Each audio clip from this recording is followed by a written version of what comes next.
সামান্য উপনির্বাচন আর সেই উপনির্বাচনে জয়ের উল্লাসে বোমাবাজি আর সে বোমার আঘাতে মৃত্যু হলো 9 বছরের এক চতুর্থ শ্রেণীর পড়ুয়ার।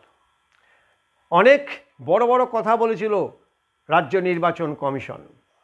15 কোম্পানি সেখানে কেন্দ্রীয় বাহিনী পাঠানো হয়েছিল, ছুঁচ খুলতে দেওয়া হয়নি। উপনির্বাচন নির্বিঘ্নে শেষ হলো, কিন্তু ফলাফল বেরোনোর পরেই দেখা গেল পশ্চিমবঙ্গের রাজনীতি এতটুকু পাল্টায়নি। কি দোষ ছিল ওই ছোট্ট মেয়েটার? কি দোষ ছিল সেই পরিবারের? এরকম একটি বোমার আঘাতে মায়ের চোখের সামনে ছিন্ন ভিন্ন হয়ে যায় ছোট্ট শিশুটির দেহ। কে নেবে এর দায়? রাজ্যের মুখ্যমন্ত্রী অবশ্য বলেছেন দল রং না দেখে তিনি এর ব্যবস্থা নেবেন। এ তো কথার কথা। মুখ্যমন্ত্রী অনেক কথাই বলেন, অনেক প্রতিশ্রুতি দেন। আমরা 15 বছর আগে মুখ্যমন্ত্রী যে কথাগুলি বলতো তাকে আমরা ভরসা করতাম, তাকে বিশ্বাস করতাম, আর তার জন্যে বারবার তাকে আমরা ভোট দিয়ে এখানে মুখ্যমন্ত্রীর পদে বসিয়েছি। কিন্তু এখন মুখ্যমন্ত্রীর কথা আর আমরা বিশ্বাস করি না, আর ভরসাও করি না তার উপরে। কারণ তিনি যা বলেন তিনি তা করেন না। যদি করতো তাহলে এই ধরনের দুর্বৃত্ত, এই ধরনের হুলিগান এই তৃণমূল কংগ্রেসে আর যাই হোক তারা জায়গা পেত না। পুলিশের কাজ করত। চোখের সামনেই ঘটনা ঘটেছে, এখনও পর্যন্ত পুলিশ মাত্র একজনকে গ্রেপ্তার করতে পেরেছে। কিন্তু পুলিশের কাছে কি খবর ছিল না? পুলিশ কি জানতো না যে এখানে বিজয় মিছিল হবে আর তাকে কেন্দ্র করে বোম এখানে জড়ো করা হচ্ছে? বোমের ছড়রাবাজি হয়েছে ওখানে। এই বোমাবাজির জন্যই সেই বাচ্চাটি মারা গেছে, অথচ দায় চাপাচ্ছে শাসক দল বিরোধী দলের ওপরে। বামফ্রন্টের ওখানকার যারা স্থানীয় বাসিন্দা, যারা বামফ্রন্টের সমর্থক, তারা বলছে এখানে বিজেপির এখানে কোনো চিহ্ন মাত্র নেই, কারণ এখানে বুথে বসার মতো লোক নেই।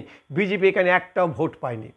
আর শাসক দল বেমালুম বিরোধী দলের ওপরে দায় চাপিয়ে নিজের দেশের রক্তটাকে হাত থেকে মুছে ফেলতে চাইছে। আর এর মুখ্য কারিগর মুখপাত্র কুণাল ঘোষ। তাকে ধিক্কার জানানোর মতো, তাকে ঘৃণা করার মতো ভাষা আমাদের কাছে নেই। তিনি যেভাবে এই দায়টা বিরোধী দলের উপর চাপিয়ে দিলেন। তারও এক কাঠি ওপরে গিয়ে জয়প্রকাশ মজুমদার সরাসরি বলে দিয়েছেন যে এটা বিজেপির কাজ, বিজেপি থেকে নাকি বোমা ছোড়া হয়েছে।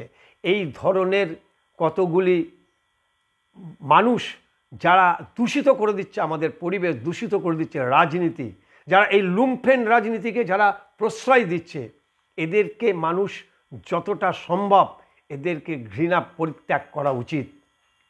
কী দোষ ছিল ওই বাচ্চাটির? সে তো মায়ের সাথে ওখানে গিয়েছিল, পুকুর পাড়ে তার মা স্নান করবে, তার মায়ের সাথে গেছিল, আর একটা বোম এসে তাকে ছিন্ন ভিন্ন করে দিল, তার সমস্ত স্বপ্ন চলে গেল। কি লাভ এরকম ভোটের জয়ে? যে জয় তো প্রত্যাশা ছিলই তৃণমূল কংগ্রেসের।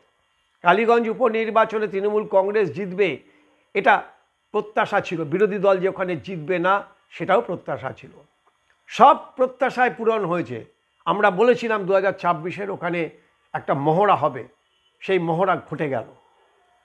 যথারীতি সংখ্যালঘু অঞ্চল থেকে তৃণমূল কংগ্রেস বিপুল ভোটে জয়লাভ করলো এবং সেখানে বিজয় মিছিল হলো। সংখ্যালঘু সম্প্রদায়ের মানুষই সেখানে বিজয় মিছিল করলো এবং তাদের ছোড়া বোমে মৃত্যু হলো সংখ্যালঘু একটি ছোট্ট মেয়ের। কে নেবে এর দায়? নির্বাচন কমিশন কি দায় নেবে? কারণ তারা তো বলেছিল ফ্রি অ্যান্ড ফেয়ার ইলেকশন হবে। 2026-এ বিধানসভা নির্বাচনের জন্য এখন থেকেই অনেক বড় বড় কথা বলছেন, কিন্তু আমরা সেই মহড়া দেখলাম, কোনো ক্ষমতাই নেই। পশ্চিমবঙ্গের ভোট নির্বিঘ্নে করতে গেলে কি করতে হবে সেটা নির্বাচন কমিশনকে ভাবতে হবে, এখন থেকেই ভাবতে হবে। নাহলে 2026 এরকম অনেক প্রাণ ঝরবে, আরও বেশি রক্তাক্ত হবে। কারণ শুভেন্দু অধিকারী যেভাবে গোটা এই গণতান্ত্রিক প্রক্রিয়াকে দুটি ভাগে মেরুকরণ করে দিয়েছে, তার পরিণাম 2026-এ এই পশ্চিমবঙ্গবাসীকেই মেটাতে হবে। এখন থেকে যদি এই নির্বাচন কমিশন সেই ব্যবস্থা না করে, তাহলে পশ্চিমবঙ্গে সম্ভবত 2026-এ বিধানসভা সবথেকে বেশি রক্তাক্ত হওয়ার সম্ভাবনা থেকে যাচ্ছে। আর তার ছোট্ট একটা উদাহরণ আর নমুনা আমরা আজকে এই কালীগঞ্জ ভোটের কাছ থেকে পেলাম।